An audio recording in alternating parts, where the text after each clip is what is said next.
Welcome to the Holiday Podcast, where we sit over homemade challah on Friday afternoons here at my table.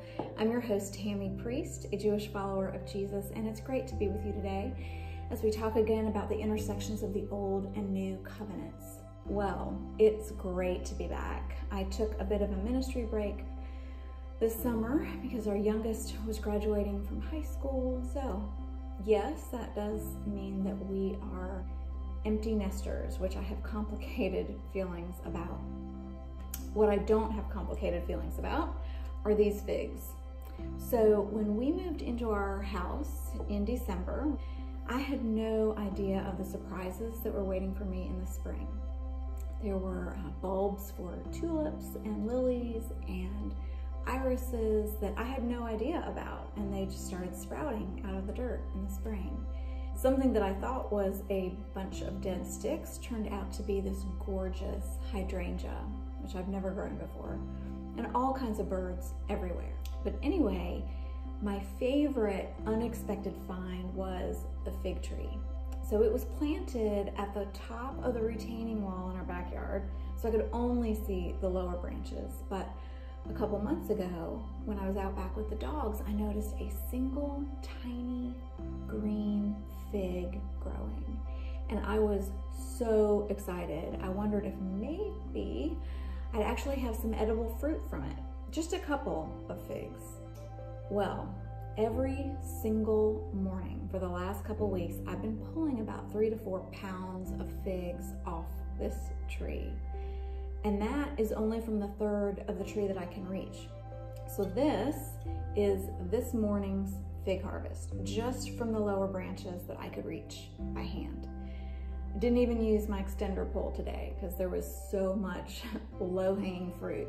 So anyway, the first day that I gathered this bunch of figs, I was so excited, and I made some roasted figs with brown sugar and cinnamon and some rosemary from my herb garden with this recipe that my mom sent me.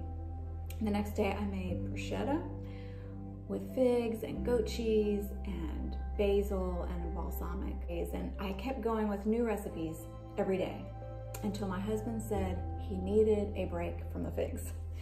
He started mimicking, that scene in Forrest Gump when he talks about all the different kinds of shrimp dishes that, Bubba Gump served.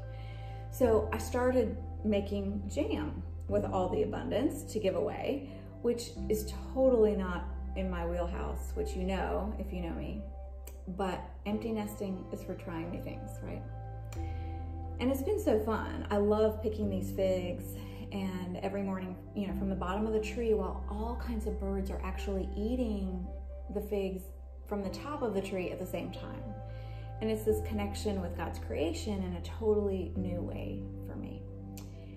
And being under the fig tree started me thinking about fig trees in Scripture. I mean, even people who don't know Scripture know about everyone being able to sit under their own vine and fig tree, right? You just might think George Washington said it in Hamilton. But Washington, in his actual speech, was quoting Micah 4:4. And this is the passage when God promised that one day swords would be beaten into plowshares and there would be no more war. And then he said, everyone will sit under his own vine and under his own fig tree, and no one will make them afraid. So sitting under a fig tree became symbolic of peace and security and having everything you need to live. And I've thought a lot about this symbolism as I gather these figs every morning, and really longing for that day when this shalom isn't fleeting, when it isn't just a promise, but when we experience it as this eternal reality. But this sitting under the fig tree wasn't just symbolic. So in biblical times, it was common for Jewish people to sit under the wide, spreading branches of fig trees to pray or to study the Torah.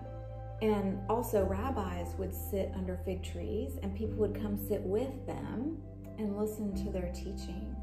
So I really love that this prolific fig tree in my backyard has become this daily visual reminder of God's provision and also of taking time to press pause and spend quiet time with Him. Now, the purpose of this vodcast is to talk about the intersection of the old and new, right? Well, a really cool thing is that for the past several weeks, I've been reading John 1 and kind of drilling down and praying and journaling just through 1 or 2 verses each morning. And this week, I just happened to be reading the verses when Jesus met Nathanael. So let me read that for us together. The next day, Jesus decided to leave for Galilee. Finding Philip, he said to him, "Follow me." Philip, like Andrew and Peter, was from the town of Bethsaida.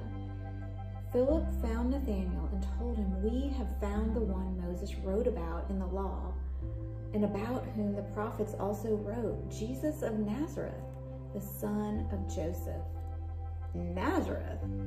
Can anything good come from there? Nathanael asked. "Come and see," said Philip.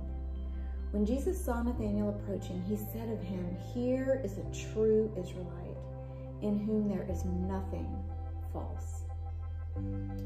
"How do you know me?" Nathanael asked. Jesus answered, "I saw you while you were still under the fig tree, before Philip called you." Then Nathanael declared, "Rabbi, you are the Son of God. You are the King of Israel." And Jesus said, "You believe because I told you I saw you under the fig tree. You shall see greater things than that." So people often wonder why Jesus would equate Nathanael being a faithful Israelite with having seen him sitting under the fig tree. And so thinking back to what I was saying about fig trees in ancient Judaism, I have to think that Nathanael was either, sitting under a fig tree alone, praying and meditating on scripture, or he was learning from a rabbi sitting under a fig tree. And then in that moment when Philip urged him to come and see Jesus, despite his doubts about Nazareth, Nathanael was yearning for the Messiah. And so he was willing to leave a good teacher for the hope of the better teacher, the Messiah.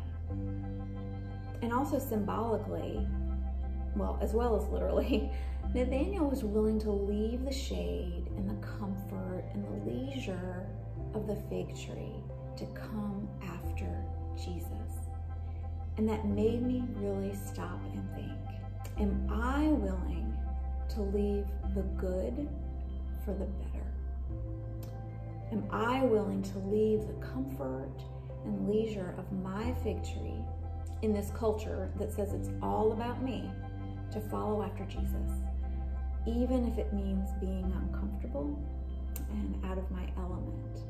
And also it made me think, am I willing to carve out time to meditate on God's word, to pray and to listen, under the fig tree?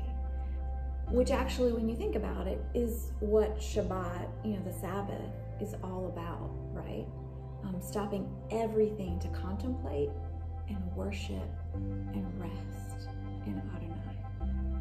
And so, since it is Sabbath Eve, I'm going to spend time under my figurative fig tree, well, maybe my actual fig tree, but meditating on the Lord and asking the better rabbi, the eternal redeeming rabbi, to show me what it might look like to follow him from out of the comfort and peace he provides and share it with others, to help others experience and attain their own under the fig tree.